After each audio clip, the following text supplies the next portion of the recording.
तुमच्याकडे काही रिकन्सिलेशन करण्यासाठी डेटा आला आहे, जो डेटा एकाच सेलमध्ये आहे, पण तुम्हाला हे रिकन्सिलेशन करून तुमच्या बॉसला द्यायचे आहे.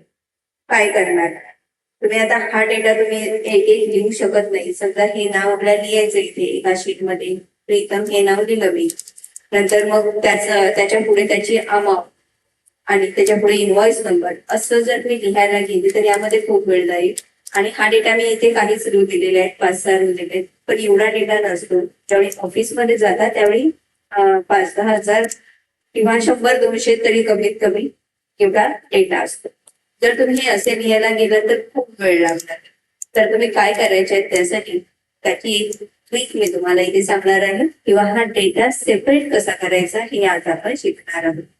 हे शिकण्यासाठी आपण टेक्स्ट टू कॉलम याचा वापर करतो. टेक्स्ट टू कॉलम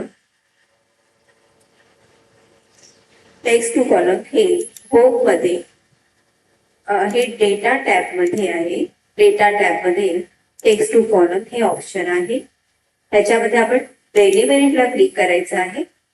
सर्वात पहिल्यांदा आपल्याला डेटा सिलेक्ट करून घ्यायचा आहे. Text to column, delimited, next. आता इथे आपल्याला आधी चेक करायचं आहे की हा जो डेटा आहे तो कशाने सेपरेट झालेला आहे.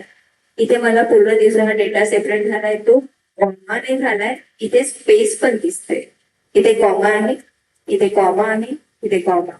तर आपण आधी पहिल्यांदा इथे कॉमा वापरूया आणि बघूया इथे काय दिसतंय. कॉमा वापरल्यावरती इथे अशा प्रकारे डेटा येणार आहे. तर मी इथे ह्या स्टेप मध्ये पूर्ण झालेला आहे. नेक्स्ट करून आपण इथे क्लिक करू शकतो. नेक्स्ट मध्ये आपल्याला DMY वगैरे ही थर्ड स्टेप आहे, तर आपल्याला याचा काही उपयोग नाहीये. आपण इथे फिनिश करूया. असे गेल्यावरती हा डेटा अशा प्रकारे आलेला आहे. पण आपल्याला हा डेटा एकदम प्रॉपर पाहिजे आहे, तर आपण काय करणार, हा मी डेटा इथे परत सिलेक्ट करते आहे. डेटा टॅब मध्ये जाऊन टेक्स्ट टू कॉलम मध्ये ते लिमिटेड, नेक्स्ट. इथे मी स्पेस पण घेते आहे. स्पेस घेतल्यावरती तुम्हाला इथे पूर्ण दिसतंय की इनव्हॉइस नंबर पण आलेला आहे 456.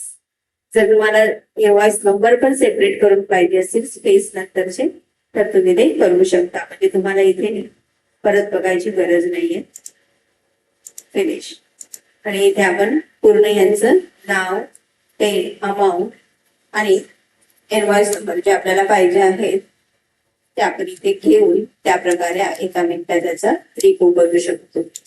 अशाच प्रकारे काही हा जर व्हिडिओ तुम्हाला काही नॉलेज देणारा वाटला असेल, तुम्हाला काहीतरी ज्ञान मिळालं असेल ह्या व्हिडिओ मधून, तर तुम्ही त्याचा उपयोग तुमच्या ऑफिस यूज मध्ये नक्की करा.